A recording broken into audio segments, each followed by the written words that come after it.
파산관제인 도입표입니다. 파산자 신청 대리는 협력 요청.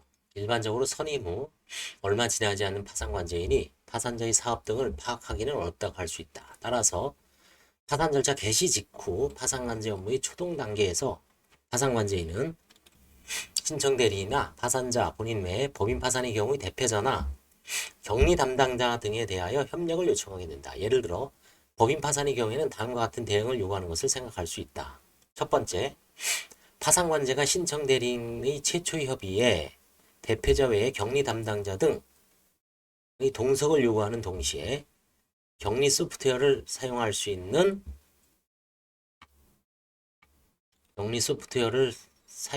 상태로 유지하는 등 파산관제인이 격리 상황을 조기에 파악할 수 있도록 하기 위한 협조를 요청한다. 주로 우리나라에서는 이제 세무사 내지 회계사, 주로 이제 세무사죠. 세무사하고 이렇게 연락을 해서 그 서류를 다 가져오게 하죠. 둘째, 파산관제인이 최초로 사업소 등에 갈 때 동행하여 현장 상황에 대해 설명하는 동시에 종업원에 대한 설명의 장에서 파산관제인을 보조하는 등 협력을 요청한다. 우리나라도 지금 파산관제인이 다는 아니지만 상당수 관제인은 압류 점검표를 체크리스트를 먼저 주죠. 그래서 법인 인감증명서, 그 다음에 공인인증서, 격리장부, 회계장부, 기타 무슨 초반에 받아야 될 컴퓨터도 마찬가지고 그런 걸 다 점검을 하죠. 세 번째, 파산관제인이 부임 후 즉시 대응할 필요가 있는 사항, 예를 들어 본사, 영업소, 공장, 창고 등의 점유관리 사항, 보유자산의 보관 사항, 관리자의 존재 여부, 장문 여부, 재고품 및 기타 자산의 반출 여부와 그에 대한 파산 신청 전의 대응 사항 등 부인행위 해당 행위 전부, 회수할 채권에 관한 시효 및 그 밖의 항변에 관한 정보, 장부, 전표의 보관 장소와 보관 사항 등에 대해 파산 신청 전부터 조사해놓고 파산 신청 후 즉시 파산관제인에게 그 정보를 인계하도록 요청한다. 사실상 이거는 파산 신청 서류에 대부분 다 기재돼 있고 아니면 법원에서 판사가 파산 선고 전에 대표자를 신문합니다. 보통 질문사항이 한 70가지에서 100가지 정도 되는데 거기에 다 이런 정보가 나와 있죠. 이미 다 파악을 하고 있습니다. 네 번째, 파산관제인이 관리해야 할 파산자의 재산 중 귀중품, 부진되기 쉬운 물건, 예를 들면 사업소 열쇠, 회사 대표 도장, 우리가 인감도장이죠. 예적금 통장 등 귀중품, 계약 서류, 부동산 등기 필증 혹은 권리증, 소유 토지 건물이 도면, 어음수표, 주권 및 기타 유가증권, 자유재산을 초과하는 현금이나 보험증권, 자동차 키 등을 파산자 혹은 대표자로부터 맞는 등의 적절한 조치를 취해 확보하고 파산 신청 후 즉시 파산관제인에게 인계하도록 요청한다. 이 정도 되는 사안은 법인 파산도 흔치 않습니다. 요즘은. 다섯 번째, 파산 절차 개시 결정 전의 사실관계로 신청서에 기재되어 있지 않거나 기재가 불충분했던 것에 대해 조사의 필요가 발생한 경우, 예를 들어 부인권 행사할 필요가 있는 경우에 조사나 자료 등 수집을 요청한다. 다음에 기타. 법인 파산의 경우에는 종업원들은 파산회사에서 해고되고 퇴직하게 되죠. 미리 퇴직 다 되죠. 따라서 파산관제인은 파산회사로부터 해고된 종업원으로부터 이직표를 조기에 교부할 것을 요구받거나 질병 통원 중인 종업원으로부터 조기에 건강 관련 보험 처리하도록 요구되는 경우가 있다. 종업원 관계의 사무 처리, 이직표 교부, 건강보험 관련 처리, 원천, 징수표 작성, 노동채권 조사, 체불임금 및 체불제도 등에 대해서는 선임 얼마 지나지 않은 파산관제인이 종업원에 관한 사정을 상세하게 파악하여 당장 처리하기 어려운 것도 많다. 사실 이런 노동 체불임금이나 이런 거는 이미 대표자가 파산 신청서에 다 써놓죠. 사실은. 따라서 파산 신청 대리인이 파산 회사의 대표자 및 총무, 격리 담당자에 대하여 파산 절차 개시 전 단계에서 미리 필요한 서류를 준비할 것을 요청하거나 파산 절차 개시 결정 후 해당 업무를 수행할 것을 지시하는 등의 대응을 도모함으로써 파산관제에 대해 원활하게 업무를 수행하는 것을 생각할 수 있다. 이런 거 다 원활하게 하고 있습니다. 전문가의 연계. 파산관제인이 실시하는 파산관제 업무는 법률 문제 처리가 많기 때문에 실무상으로는 변호사가 파산관제인으로 선임되죠. 파산법은 복수의 파산관제인 선임이 인정하고 있죠. 우리나라는 마찬가지입니다. 도쿄지방재판소 파산재생부에서는 한 명의 파산관제인을 선임하고 있다고 합니다. 일본은. 또 파산관제 업무가 다방면에 걸쳐 전문적 지식을 요하는 사안 등에 대해서는 파상관제인이 공인회계사나 세무사, 다른 변호사 등에게 업무를 의뢰하는 경우가 있을 수가 있는데 세무사 정도는 이제 자주 접촉을 하죠. 공인회계사, 세무사.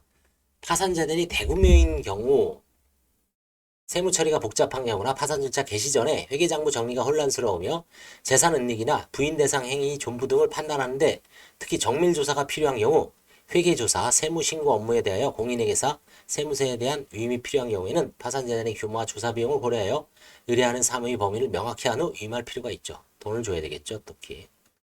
특히 파산자가 분식 결상을 한 경우나 소비세 중간 납부를 한 경우 등은 세무신고를 통해 세금을 환급받아 이로써 파산재단을 증식하는 경우도 있다고 합니다.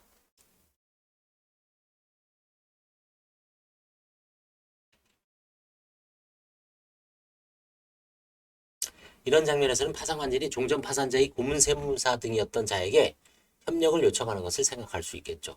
이들은 파산자의 속사정을 알고 있다는 이점이 존재하고 있습니다. 한편 분식 결정을 한 경우 등은 제3자인 공인회계사나 세무사에게 의뢰하는 것이 바람직하다고 생각되겠죠. 그 해당 세무사나 공인회계사는 이제 불신을 받겠죠. 분식 결산하는데, 근데 이제 어느 정도는 또 분식 결산이 실질적으로 이제 대부분 한국 회사의 경우에는 일본 어떨지 모르겠지만 분식 결산이 되는 게 대부분 회사를 이제 운영하는 과정에서 대출을 받기 위해서 아니면 기보, 신보나 아니면 중진공 이런 데서 어떤 대출을 원활하게 받기 위해서 재고자산이라든가 미수채권 어느 정도의 또 이제 그런 어떤 특허 관련 이런 걸 좀 부풀리는 경우가 있죠. 고의적으로 이제 있는 재산을 적극적으로 은닉하는 경우라기보다는 주로 분식이 행해지는 게 기업 업무, 운영 자금을 대출받기 위해서 그렇게 하는 게 일반적이기 때문에 그런 경우에는 이제 분식 결산을 하더라도 크게 법원에서는 문제 삼지는 않는 경우가 있습니다. 다만 규모가 상당히 큰데 이걸 관계회사나 아니면 회사의 친인척 아니면 반계회사에 은닉하거나 뭔가 좀 숨겨놓는 경우에는 회계사나 세무사에 의해서 좀 대대적으로 회계 감사를 해서 부인 청구를 특정 짓기에는 좀 객관적인 제3자를 쓰는 게 맞을 수가 있겠습니다. 파상관제인 대리. 사건의 규모나 내용 등에 따라서 재판소의 허가를 얻어 파상관제인 직무에 관하여 포괄적 대리 권한을 갖는 파상관제인 대리를 선임하는 것을 고려할 수 있다. 우리나라도 이제 법문에는 있습니다. 파상관제인 대리란 파상관제인으로부터 파상관제인 직무에 관하여 포괄적인 대리 권한을 수여받은 자를 말한다. 파상관제인 대리인 선임자에 관하여 법률상 규정은 존재하지 않으나 파상관제인 직무 권한에 속하는 사항 전반에 대하여 포괄적 대리권을 가진 자이므로 파상관제인과 마찬가지로 오로지 변호사가 선임되어 있다고 합니다. 일본은.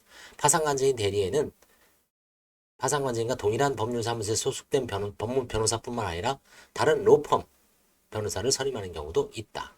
우리나라에서는 이제 파상관제인 대리라 그래서 한 5년 전인가요? 한 5, 6년 전에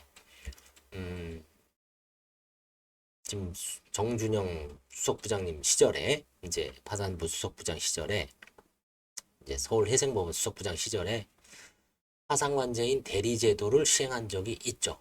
대리제도는 이제 뭐냐면 파상관제인 사무실에서 이제 변호사를 뽑아서 파상관제인 업무를 이제 시키는 겁니다. 조사부터 그다음에 서류 검토, 그다음에 소송, 그다음에 현장 방문 이런 거를 이제 일종의 어쏘 변호사를 시켜서 이제 사무실의 어떤 업무를 좀 분산시키는 거죠. 그래서 이제 분담시키는 거죠. 그때 이제 이거를 예전에는 보조인이 주로 했죠. 변호사 자격이 없는 일반 사무원들이 했는데 그 과정 속에서 이제 좀 여러 가지 어떤 이제 문제가 발생을 할 수가 있죠. 변호사가 아닌 자가 도산에 관여를 하고 보조인이 파상관제인의 권한을 행사하는 등 보조인 권한 남용이 이제 항상 문제가 됐죠. 그렇지만 한 2년 정도 시행하다가 이제 없어졌습니다. 없어졌고 새로운 부장님이 오시는 바람에 이제 없어졌고 지금은 이제 유명무실해졌고 지금은 대리제도가 인정되지 않습니다. 감사합니다.